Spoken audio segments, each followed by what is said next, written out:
और इस वक्त की बड़ी खबर आपको बता रहे हैं। मोदी कैबिनेट ने बहुत बड़ा फैसला लिया है। जाति जनगणना कराएगी मोदी सरकार। तो आखिरकार ये बड़ी मंजूरी मिल गई है और जाति जनगणना कराने को लेकर के सहमति बन गई है और इसका ऐलान कर दिया गया है मोदी कैबिनेट से। ये बड़ी खबर, और जाति जनगणना कराने को सरकार ने मंजूरी दे दी है। दरअसल कैबिनेट की मीटिंग हुई और उसमें कई बड़े फैसले लिए गए हैं, लेकिन इस बीच सबसे बड़ा फैसला कैबिनेट की तरफ से लिया गया है, सेंट्रल कैबिनेट ने लिया है कि जाति जनगणना कराई जाएगी। तो ये बड़ी खबर इस वक्त आपको बता रहे हैं, क्योंकि जाति जनगणना को लेकर के ये लगातार सवाल उठते रहे थे कि क्या देश के स्तर पर इस तरह का फैसला लिया जा सकता है। हालांकि राज्यों के तौर पर जैसे बिहार हो, कुछ और राज्यों ने ये फैसला लिया है, लेकिन अब ये अपने आप में बहुत बड़ी खबर है कि देश के माने राष्ट्रीय स्तर पर जाति जनगणना कराने का फैसला कैबिनेट ने ले लिया है। इसकी मंजूरी दी गई है।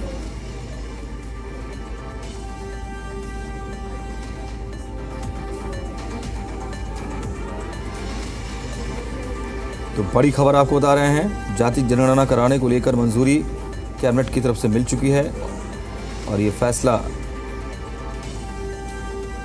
सेंट्रल कैबिनेट की बैठक में लिया गया है।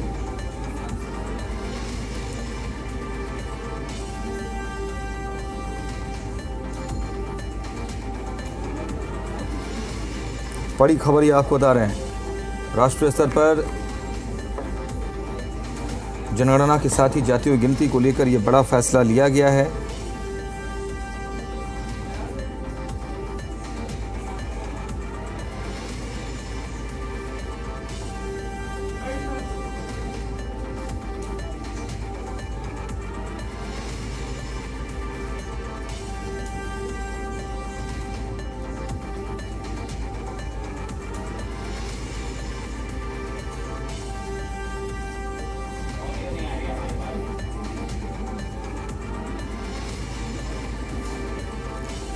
तो मोदी कैबिनेट का बहुत बड़ा ये फैसला, जाति गणना कराने का फैसला लिया गया है मोदी सरकार की तरफ से और इसके तहत जातियों की गिनती भी होगी। जाति जनगणना पर मोदी सरकार ने ये बड़ा फैसला लिया है।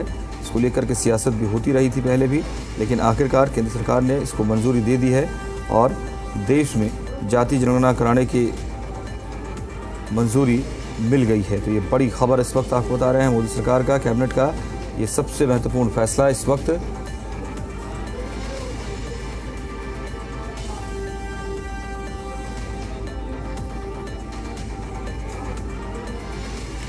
बड़ा फैसला ये केंद्रीय कैबिनेट की तरफ से जाति जनगणना को लेकर। हालांकि विपक्ष भी लगातार इस मामले पर सरकार को घेरता रहा कि क्या केंद्र सरकार इस तरह का कोई फैसला ले सकती है, और ये तय हुआ है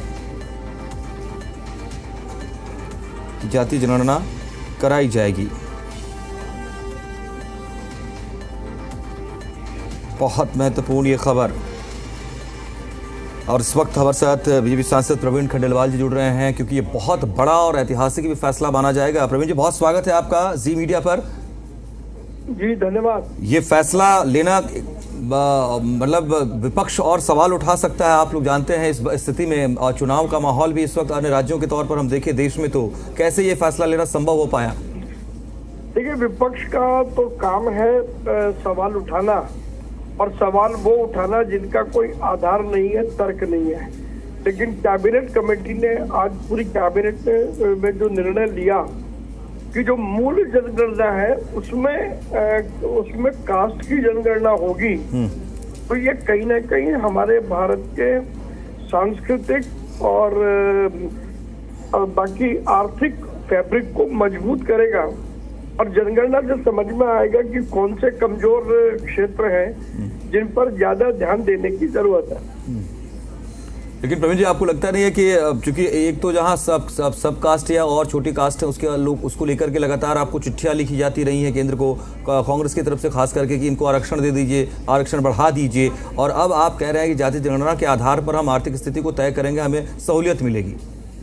नहीं, देखिए, वो रिजर्वेशन देना एक अलग विषय है। हाँ। और कास्ट सेंसस कराना एक अलग विषय है। जब मूल जनगणना जो होती है उसमें यदि कास्ट की जनगणना भी साथ होती है तो पूरा इकोनॉमिक फैब्रिक समझ में आता है। और अगर उस इकोनॉमिक फैब्रिक के आधार पर रिजर्वेशन कोई उसका अंतिम वो नहीं है, उस रिजर्वेशन के आधार पर कुछ और चीजें दी जा सकती हैं, सपोर्ट पॉलिसी बनाई जा सकती है। अगर वो होगा तो उसमें कहाँ तकलीफ है। ठीक है, क्या इसको बीजेपी जैसे देखिए बिहार में भी इस तरीके से हुआ था तो उस समय भी इसको लेकर काफ़ी बात उठी थी, लेकिन अभी फिलहाल मैं अगर कहूं कि जो आरोप कांग्रेस की या विपक्ष की तरफ से है कि आप जात पात की राजनीति करना चाहते हैं, आप इसमें भी कहीं ना कहीं चुनावी समीकरण साधने की कोशिश कर रहे हैं, ये आरोप भी लगेंगे। जाति की जनगणना कांग्रेस पता नहीं कितने लंबे समय से कर रही है, और आज कांग्रेस ही यदि सरकार के इस फैसले पर सवाल उठाएगी तो इससे कांग्रेस का दोहरा चरित्र सामने आएगा। मोदी जी के नेतृत्व में ये बहुत ऐतिहासिक फैसला है उन सब लोगों के लिए जो आर्थिक रूप से, सामाजिक रूप से अभी तक उनको न्याय नहीं मिल सका। इस निर्णय के बाद और जनगणना होने के बाद इन सबको न्याय मिलेगा।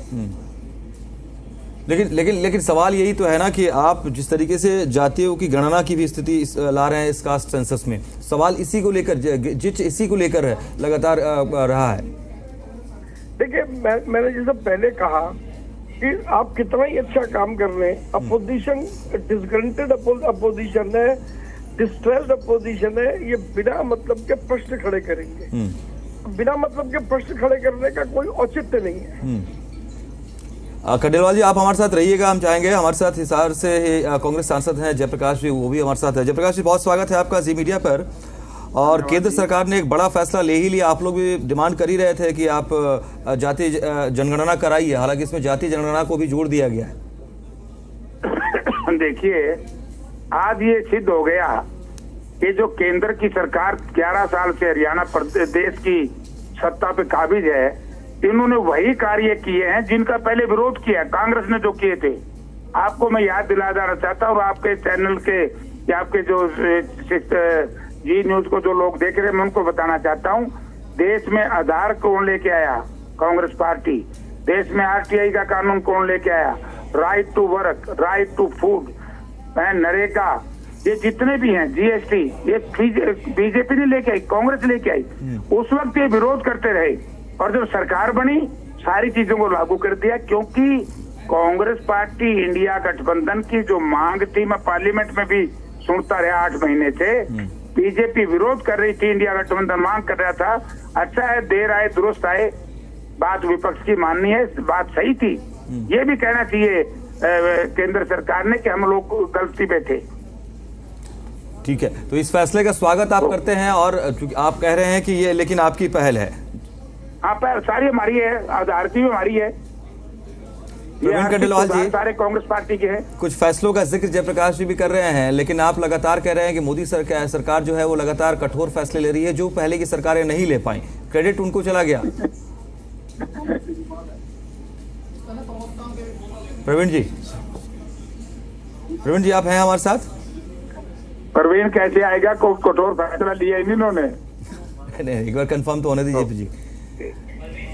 चलिए, प्रवीण जी हमारे साथ संभवतः नहीं, ठीक है, लेकिन अब ये महत्वपूर्ण है कि ठीक है जयप्रकाश जी, मैंने ये सवाल भी रखा खंडेलवाल जी के सामने कि कुछ राज्यों में चुनाव भी होने हैं और ऐसे समय में आ रहे हैं, तो फिर एक टाइमिंग पर सवाल उठता है। आपको लग रहा है ये आपके लिए भी सूटेबल है क्या? मतलब कुछ जाति आधारित जनगणना की बात अगर हो रही है, कुछ राज्यों में चुनाव होने हैं, तो इसमें भी समीकरण ये डर के बिहार की जनता से, बिहार की जनता जाति जनगणना करवाना चाहती थी, बीजेपी विरोध कर रही थी, इंडिया गठबंधन विरोध कर रहा था, मैं कल कर रहा, एनडीए गठबंधन विरोध कर रहा था, नीतीश कुमार भी उस विरोध के साथ मिला हुआ था। जब हालत वहां की देखी तो डर के मारे इन्होंने जो इंडिया गठबंधन की बात को मानना है, तो माफी मांगनी चाहिए भारतीय जनता पार्टी और एनडीए के नेताओं ने कि हम गलती, पार्लियामेंट में बड़ा शोर मचाते थे, अब बिल्ली बोरे से बाहर आ गई। तो अब जबकि मान लीजिए कि बीजेपी भी इस बात पर सहमत हो गई है, तो जो चुनावी राज्य हैं वहां आप लोगों का समीकरण बिगड़ेगा क्या? हमारा क्यों बिगड़ेगा, इनका बिगड़ेगा, ये खिलाफ है। या नई रणनीति की तरफ काम करेंगे आप लोग अब? ना जी नहीं, हम तो रणनीति हो रही है, लोग इनको अब की बात बहुत बुरा सबक सिखाएंगे। लेकिन बात तो वही होगी ना कि जो आप डिमांड कर रहे थे उन्होंने भी उसी बात को उसको लागू कर दिया है। क्या यार, इसको समझाया है, नहीं था, एक बच्चे को मास्टर पढ़ाता है, वो कई बार तो याद कर लिया, कई बार नहीं करता, भाई डंडे खा के फिर अगले दिन पटले है। तो ये तो डंडे खा के मानने हैं ना, जनता के डंडे। जब जनता का फीडबैक लिया होगा तो उसमें यह है कि जाति जनगणना बहुत जरूरी है, नहीं बिहार की जनता सजा दे देगी एनडीए को। तो यानी मैं यही समझना चाह रहा हूँ कि नुकसान तो फिर कांग्रेस को हो ही जाएगा ना, मान लिया वोट बटेंगे। अब आपको इसका फायदा मिल रहा था पूरा। अरे यार तुम देखो, यही तो फिर झगड़ा हो जाता तारे से। मैं कहता हूँ कि ये तो डंडे खा के प्याज भी खा लिए और जूत भी खा लिए तब जाके मानने हैं। अब लोग तो यही कहेंगे कि तो विरोधी है भाई, डर के मारे माने, जनता के डर से, वोटर के डर से। बस ओके, थैंक यू। अच्छा ठीक है, शुक्रिया जयप्रकाश जी आपका हमारे साथ जुड़ने के लिए।